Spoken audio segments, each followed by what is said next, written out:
Всем привет! Прошло чуть больше месяца, как мы вернулись из поездки по 6 крупным городам России: Казань, Пермь, Екатеринбург, Челябинск, Уфа и Самара. Как мы передвигались между этими городами, вы можете увидеть на YouTube-канале, который, собственно, вы сейчас смотрите, а также прочитать в посте на Пикабу, и ссылочка будет внизу. Мы не можем не поделиться и тем, как по мере необходимости мы пользовались внутренним транспортом этих городов: автобусы, трамваи, метро, маршрутки и Яндекс.Такси. Для того, чтобы все мои взгляды и все мои мысли были понятны, маленькое введение. Первое. Мы живем в Санкт-Петербурге. Как обстоит дело с транспортом в нашем городе, я, безусловно, расскажу в 2 словах в начале этого обзора. Второе. Это наше не первое знакомство с городами РФ, где мы пользовались бы услугами местного транспорта. До этого были Москва, Калининград, Нижний Новгород, Сочи. В остальных наших близких знакомствах с Россией нам помогал наш собственный автомобиль. Третье. Мы очень много передвигались на разных подручных средствах в других странах мира, и нас практически на сегодня ничем не удивишь. По крайней мере, мы так думали. Четвертое. Мы рассказываем о наших впечатлениях туристов, которые посещают тот или иной населенный пункт на короткое время. Мы не вникали в тонкости оплаты проезда для местных жителей, мы не рассматривали скидки и льготы. Пятое. Самое важное, как мне кажется. К этому я подводил, собственно, через предыдущие 4. Для того, чтобы что-то оценивать или высказывать свое мнение, мне кажется, необходимо иметь некую базу для сравнения. Просто сказать: «О, у них классные автобусы, зелененькие, компактные», или «инфраструктура в этом месте отсутствует, никаких вменяемых сервисов тут нет», нельзя. Можно сравнить и оценить по удобству транспорта, цене за услуги, доступности маршрутов, возможности оплатить проезд тем или иным способом, по состоянию остановок общественного транспорта и так далее. И, как всегда, это наш личный опыт, не претендующий на 100% объективность. Начнем. 2 слова про питерский общественный транспорт, так как мы здесь живем и мы с ним знакомы. Повторю, я рассматриваю только те варианты, которые могут подойти гостям нашего города, туристам с краткосрочным пребыванием. В Питере есть четкое разделение на услуги метро и наземного транспорта. Данные, которые я сейчас буду приводить, на июль 2024 года. Метрополитен. Разовая поездка по жетону, гостевой тариф или багаж 70 рублей. Проезд по банковской карте, кроме внутренней карты, единой карты петербуржца, которая есть только у жителей нашего города, 70 рублей. Проезд по электронному кошельку «Подорожник», что это такое, увидите ниже, 49 рублей. Гостевые маршруты, городские маршруты наземного транспорта, трамвай, троллейбус, автобус. И по гостевому тарифу там проезд будет 65 рублей, в том числе и провоз багажа и крупных животных. Проезд по электронному кошельку «Подорожник» немножко сложнее. Первая поездка в течение 60 минут 44 рубля, вторая поездка вслед за ней 10 рублей, третья и последующие 60 минут сначала будут бесплатны. Проезд по банковской карте Visa, MasterCard, UnionPay и так далее 65 рублей. По банковской карте платежной системы МИР 44 рубля. Обратите внимание, что прилетев в аэропорт Пулково до 8 утра и после 8 вечера, а также с часу до 2 дня, вы не сможете купить носитель «Подорожник». Киоск будет закрыт. Но таких киосков по городу и пригороду несколько десятков, и также носитель можно купить на всех станциях метро. Стоимость этого носителя «Подорожника» 80 рублей. Чисто теоретически «Подорожник», сам носитель, можно, если вы им не пользуетесь, вернуть. Я не пробовал. У кого был такой опыт, расскажите, пожалуйста. Итак, каждый оценивает удобство такой покупки этого носителя «Подорожника» самостоятельно. 70 рублей или 49 рублей за проезд в метро, как говорится, 2 большие разницы. Если у вас запланировано более чем 6 поездок, соответственно, это выгодно. Если проехать нужно всего пару раз, то жетоном или оплатой банковской карты. Карта системы МИР, кстати, напоминаю, может сэкономить в наземном транспорте, но не в метро. Теперь о питерских нюансах. Исключительно личный опыт. В городе продолжают функционировать автобусы старого образца. Они белого цвета. В этих автобусах надо оплатить проезд наличными водителю или носителям «Подорожник», а банковской картой в этих автобусах платить нельзя, если в них нет кондуктора. Во всех автобусах лазурного, голубоватого цвета оплата производится электронным способом. а во многих, наоборот, нет возможности оплатить это дело наличными водителю. И нет кондуктора. Что делать? Вопрос на 500 рублей. Кстати, контролер на наземном транспорте явление достаточно частое, и штраф именно 500 рублей. И еще валидаторы, то есть приборы в транспорте, которые принимают оплату, в нашем городе не выдают никаких квитанций. Для проверки того, оплачен ли проезд, кондуктор или контролер использует ваш электронный носитель или банковскую карту, проверяя сам факт транзакции. Ах, забыл еще об одном способе оплаты. Можно приобрести QR-билет на бумажном носителе в кассе или в кассе метро. Или сгенерировать электронный QR-билет в приложении на смартфоне и им расплачиваться. Действует такой билет 72 часа. Я лично не знаю никого, кому бы это по какой-то причине было удобно. Но сервис такой есть. И самый последний нюанс. Вы можете воспользоваться одной банковской картой для оплаты проезда нескольких пассажиров или за провоз багажа нескольких пассажиров или своего личного. Валидатор спрашивает об этом, если поднести к нему карту еще раз. Но необходимо подтвердить эту услугу, нажав на кнопочку «Подтверждаю» или «Да», в зависимости от того, какой тип валидатора. Если вы не подтвердите вторую транзакцию, оплата не спишется и оплаты не будет для контролера. Итак, базу мы знали перед поездкой, наличные кредитки были у нас с собой, и так мы двинули в путь. Казань. Мы летели в Казань на самолете. Аэропорт Казань. Вариантов добраться до центра Казани 3. Автобус, электричка, такси. Рейсовый автобус номер 197. Начало движения в 6 утра, 22 ночи окончание движения. Время в пути примерно час 15. На самом деле, по факту дольше, где-то 1,5 часа. Стоимость проезда 70 рублей. Ходит автобус раз в 40-60 минут. И он приезжает в городе на автовокзал Восточный. Это не центр Казани, слово совсем. Если вы хотите добраться до центра города, вам придется пересаживаться или идти пешком, что достаточно далеко. Вариант второй. Электричка. Ходит она 6 раз в сутки. Все. 6 раз в сутки. Едет 30 минут. Приезжает она на Казань Пассажирская. Практически центр города. Стоит проезд 42 рубля. Третий. 30-40 минут на такси. До центра, как мы поняли из нашего опыта и из рассказа других людей, где-то 800 рублей. Время ожидания подачи такси от 5 до 10 минут. Теперь внимательно. С этого момента начинаются нюансы.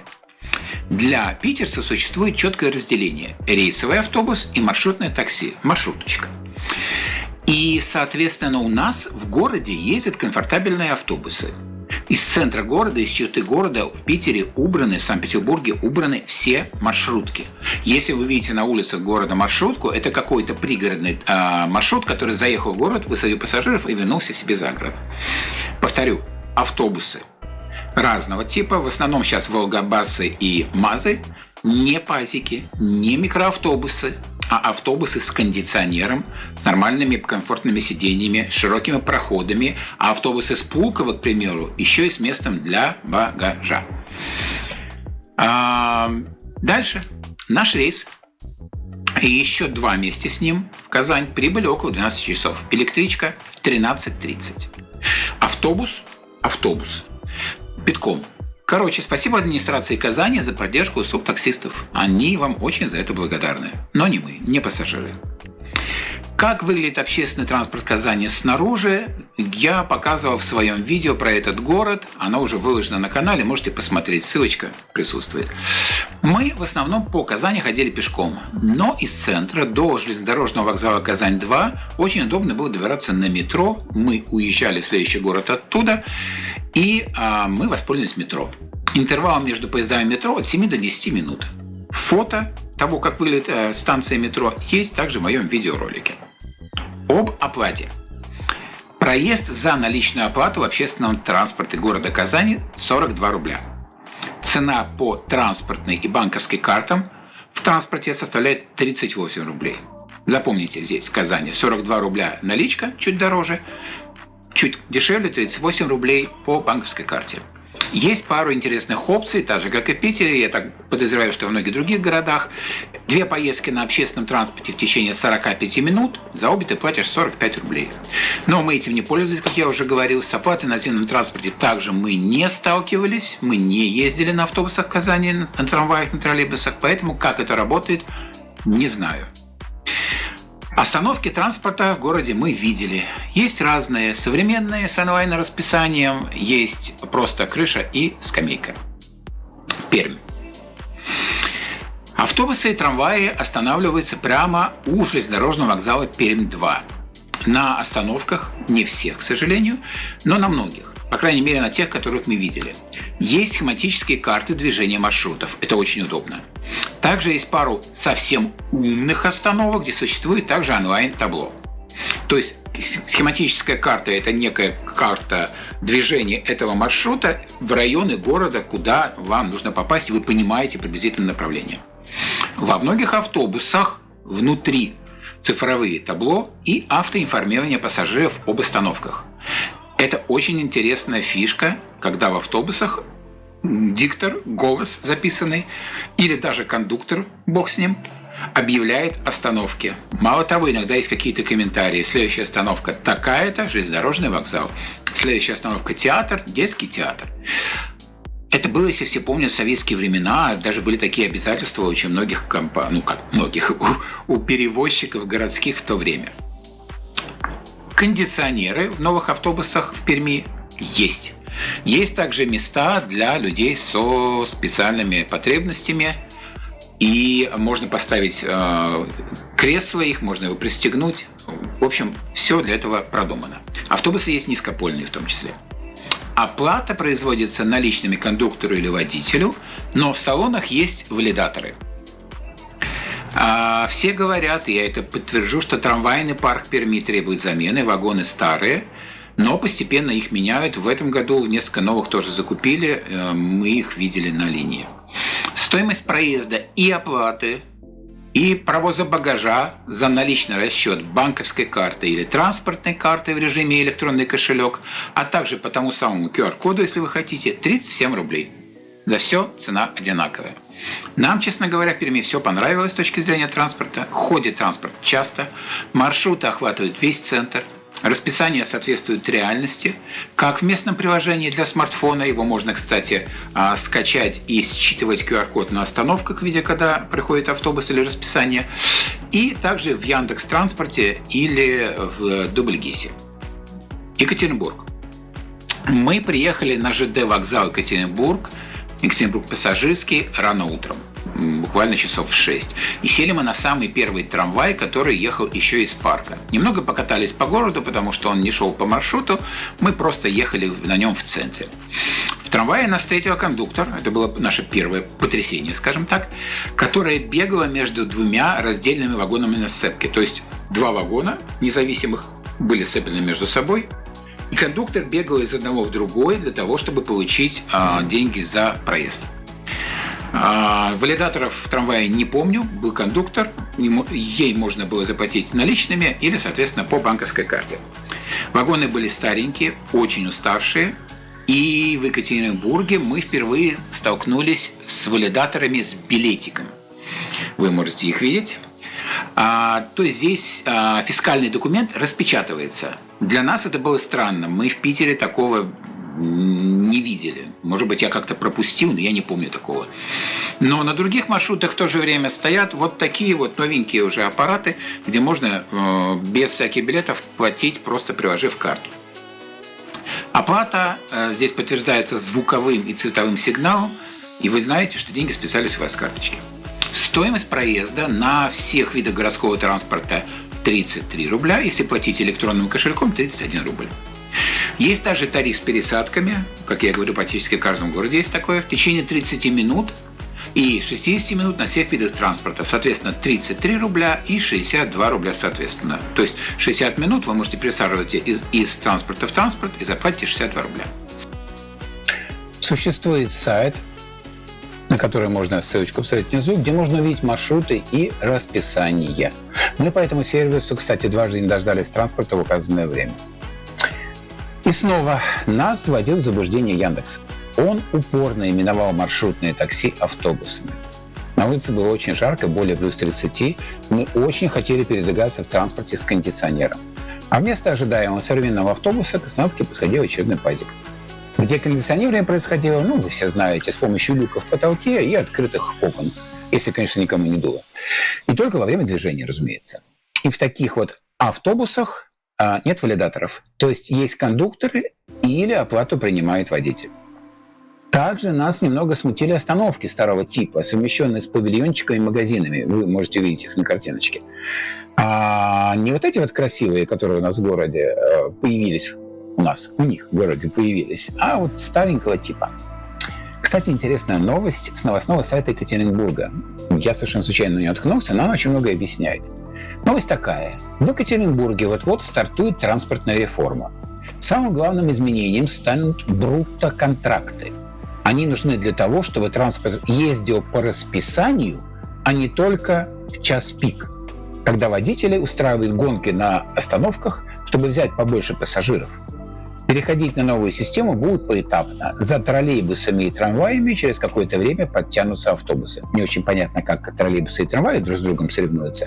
Но мы были невольными свидетелями таких вот гонок, когда два стареньких пазика, мы были в одном из них, скрипя подвеской и рыча сцеплением, обгоняли друг друга, чтобы первыми быть на следующей остановке и забрать оттуда пассажиров. Это мрак.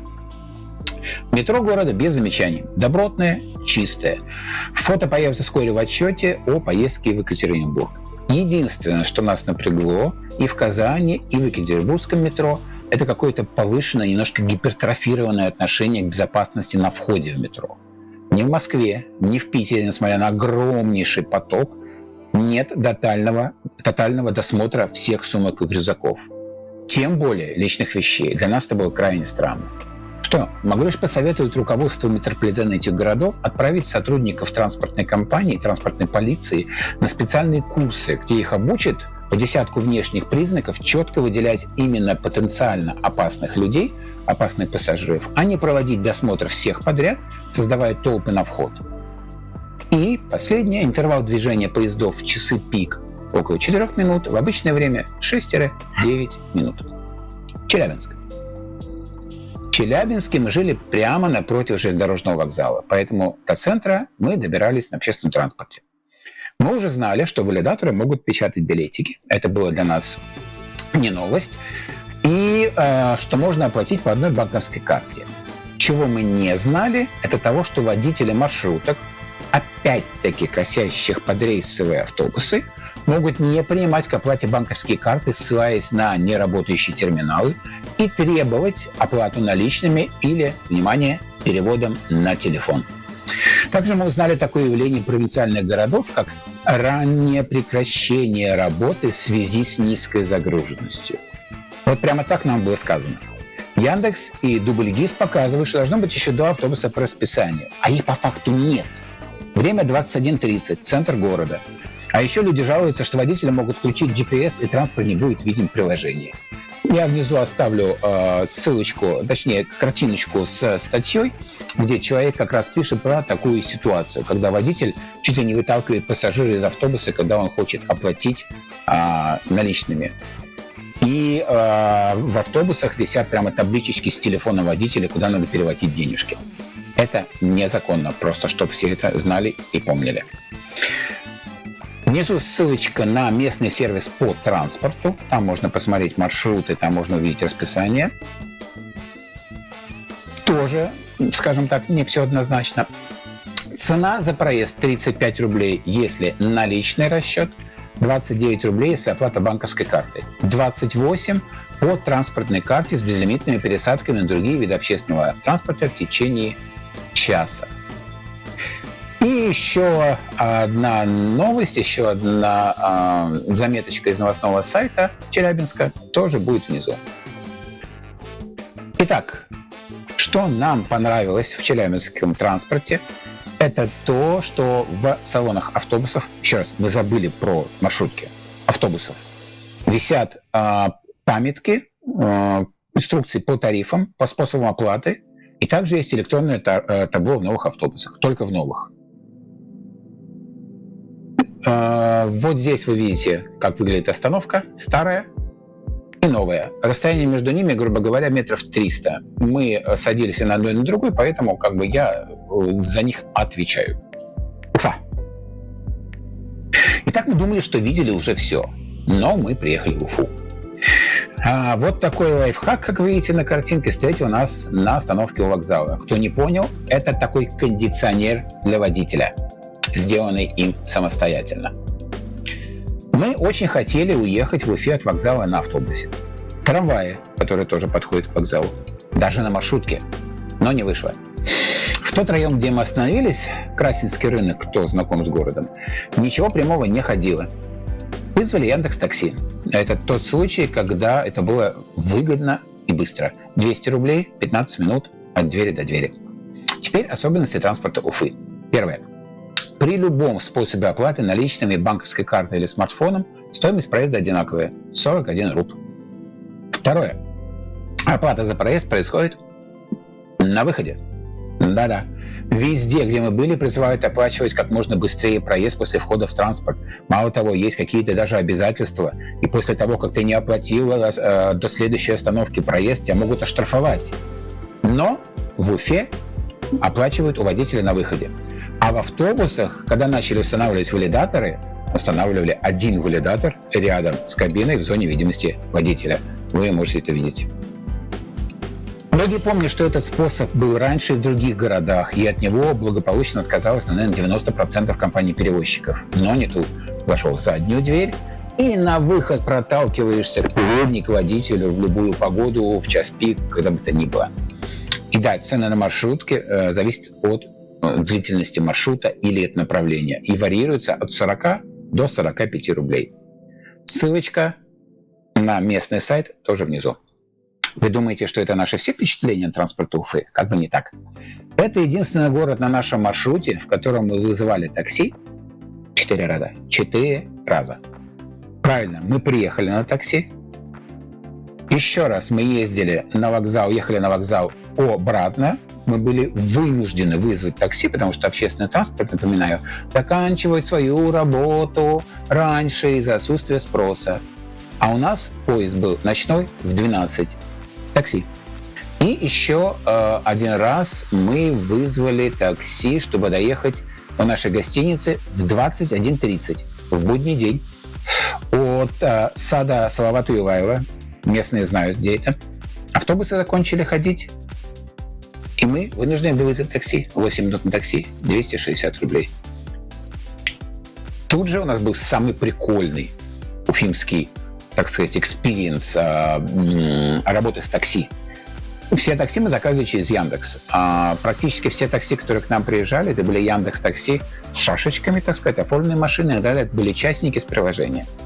Так вот, мы гуляли по новой бетонной набережной Уфы. Я тут никому ничего нового не открою, особенно уфимцам, если скажу, что среди местных жителей набережная особым спросом не пользуется. По разным причинам.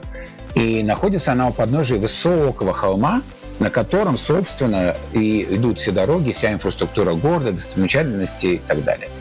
По набережной раскидано пару остановок общественного транспорта. Только, к сожалению, за то время, что мы проходили по набережной, а мы гуляли больше часа, причем под дождем, не было ни одного автобуса. Мало того, когда мы пытались найти этот автобус в расписании Яндекса, не было там никакого автобуса. Не знаю, уфимцы, если вы читаете, смотрите, поправьте меня, может, мы что-то не поняли, не знаем. Но шел дождь, мы были уставшие и решили вызвать такси до точки, которую вы видели выше, раз автобуса нам никак не дождаться. Два водителя не захотели спускаться на эту самую набережную сверху холма, предлагая нам за 5 минут добраться до улицы на вершине, чтобы оттуда они могли нас забрать. Сказать, что мы офигели от такого сервиса, это ничего не сказать.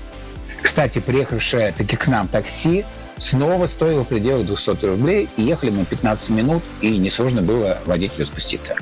Вот такая была у нас Уфа с точки зрения общественного транспорта. И, наконец, Самара. В Самару мы приехали на поезде. Почему я про это говорю? Это очевидно из моих других роликов, понятно. Почему я это подчеркиваю, поймете дальше. Без проблем мы нашли нужный нам автобус, не маршрутку, автобус. И доехали до гостиницы. Все остановки транспорта находятся прямо на привокзальной площади, и это достаточно удобно. Стоимость проезда при оплате наличными 38 рублей, безналичный расчет банковской карты 35 рублей. Обратите внимание, опять-таки банковская карта дешевле. Здесь у нас валидатор выдает бумажный чек. Опять-таки не везде. Есть уже несколько маршрутов с валидаторами нового образца, которые нам, питерцам, более привычные. Они без квитанций. Туристическая Самара – это прежде всего центр города и набережная реки Волги. Длинная набережная. Центр можно и, по-моему, мое мнение, нужно обойти пешком. С набережной чуть сложнее. Вот мы, например, были не в курсе того, что между первой очередью набережной и Орловской набережной расстояние 1,5 километра. Ну, может быть, мы опять-таки плохо готовились и читали. Везде было написано 2 набережные, идете пешочком. Мы пошли пешочком. Повторю, всю неделю стояла температура плюс 30. В одну сторону. И нет прохода по набережной или по берегу реки Волги. Там находится завод пивоваренный и находится гидроэлектростанция. То есть ты идешь вдоль дороги, вдоль завода, под солнышком, кайф полный. Мы пришли в одну сторону, обратно мы решили, что давай-ка все-таки мы поедем. Было уже достаточно поздно, и мы сверились с расписанием по Яндексу и Дубльгису. Автобус должен был приехать в ближайшие 10 минут. Так вот, 2 оставшихся автобуса, 2 показывая расписание, должно было приехать еще автобуса, просто не пришли. Они забили на это. Маршрут номер 61, если кому интересно. Маршрутки нет, мы ее не видим. Привет, Яндекс.Такси. 270 рублей за, внимание, 3 километра 400 с копейками метров. Сразу предваряя наезды по поводу того, что мы беспомощны и не можем пешечком еще пройти. Мы в этот день на ногах были с 7 утра и уже прошли 28 километров. Войдите в наше положение. Хотелось все-таки вернуться домой и ножки немножечко задрать. Впечатление от транспорта Самары номер 2. В городе вперемешку представлено с десяток различных средств передвижения, каждый из которых осуществляет пассажирские перевозки. Автобусы МАЗ, ЛЯЗ, в том числе низкопольных, слава богу, пазики 3 поколений. Там были и новые модельки, которым 3-5 лет, там были и автобусы, которые уже, наверное, в других городах давно списаны, газельки разных модификаций, Volkswagen, Ford, Hyundai, Renault, чего только не было. На фото, которое вы здесь видите, это один из таких вот маршрутных автобусов, в кавычках, на котором нам довелось прокатиться. Именно вот на такой модели. Вы скажете, что такого? Отвечу. Оплата только наличными или переводом водителю на номер телефона. Картонка с номером вот этого номера телефона водителя гуляет по салону, чтобы люди переводили денежки с телефона на телефон. Разумеется, повторю, это незаконно. Второе. Внутри не совсем есть места для стоящих пассажиров. Если честно, не буду докапываться до того, можно ли конкретно в этом микроавтобусе перевозить стоящих, но внутри не за что было держаться однозначно. Третье. Мы туристы. Мы приехали сюда посмотреть город и его достопримечательности. Мы приехали отдохнуть. Мы не очень хорошо понимаем, где мы едем, если в окна ничего не видно. В этом автобусе окна были затемненные с рекламой снаружи. Я высокого роста, я вообще не видел в окно ничего. Достать телефон и отслеживать маршрут было нереально, потому что, повторю, держаться было не за что, держались зубами, и телефон просто был, не знаю, как его, чем держать. И последнее, как обычно, плюсом ко всему, на улице плюс 32, в салоне плюс 38. Да, забыл упомянуть стиль вождения подобных перевозчиков, в частности, этого товарища. Резкое трогание с места, разгон без причины, совершеннейший, до следующего светофора, до 80 км в час, потом резкое торможение перед светофором или остановкой. И так каждый раз от остановки до остановки. А остановки вы видите здесь. Что я хочу сказать? Приходит на ум такой вот диалог. Простите, а какой автобус вы ждете? А черт его знает, что придет. А простите, когда придет? А черт его знает. Он может там вот Яндекс скачать и посмотреть. В метро в Самаре мы не были. Объясню почему. Мы очень хотели его посмотреть, но с точки зрения туристов оно вообще никуда не ведет. Это метро, спальные районы. Оно не идет по туристическим местам. И самое наше последнее приключение с транспортом в городе Самара. Я не случайно вначале упомянул, что в Самару мы прибыли на поезде, а убывали мы из аэропорта. Аэропорт Курумоч расположен между Тольятти и Самарой. Приблизительно 50 километров от Самары. Но это же международный аэропорт. Не должно же быть проблем до него доехать на общественном транспорте. Так же, правда? Как туристы будут определяться с этим непростым делом? Где искать информацию? Все верно. На официальном сайте, например, аэропорта. Ищем. Указано на сайте 652 автобус и 392 маршрутка. Погодите. Когда мы открываем Яндекс, он показывает 406 номер. А что это за 607? А что за 78 автобус? Что-то я совсем запутался. А почему не все маршруты, кроме одного? Яндекс нас гонит на проспект Кирова вообще. Мы хотим ехать с железнодорожного вокзала, а то, что с железнодорожного вокзала ходит всего 6 раз в сутки. Как 3 часа на 78 автобусе? Да вы о чем? Ладно, не буду вас напрягать, мы поехали на такси. Час дороги, час 3 минуты. 1500 рублей. Дорого.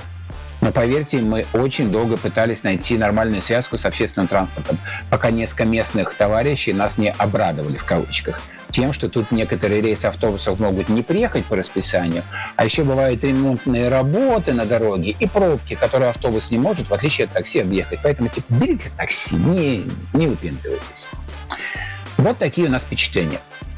В целом ничего страшного не случилось. Все-таки ты и карты можешь рассчитаться, и наличными, и говорят кругом на родном языке. Да и такси вообще везде доступно, если что. Только, как говорится, есть к чему стремиться. Например, я решительно не понимаю, почему в нашей единой стране нет единых правил перевозки пассажиров. Стандартов, применяемых к транспорту, способов оплаты. Почему администрация больших и малых городов РФ не стремится создавать комфортную среду для гостей своих городов?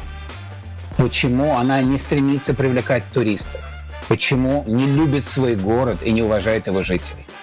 Я жду ваши комментарии, замечания, критику. Не претендую на единственно правильное мнение и всегда готов к получению новой информации от вас. Спасибо.